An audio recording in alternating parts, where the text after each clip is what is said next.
મેક્સિકોના રાષ્ટ્રપતિ ભવનમાં તે સમયે હોબાળો મચી ગયો હતો જ્યારે 43 ગુમ વિદ્યાર્થીઓ માટે ન્યાયની માંગ સાથે વિરોધ કરી રહ્યા હતા.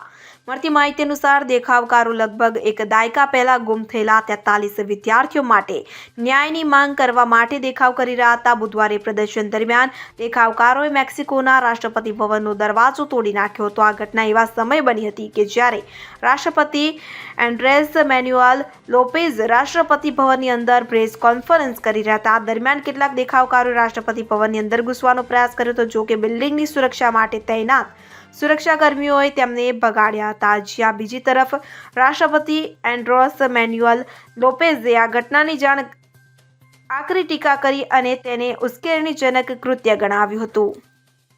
Bureau report CN24 news. હવે જુઓ દેશ દુનિયાની તમામ ખબરો તમારી આંગળીના ટેરવે.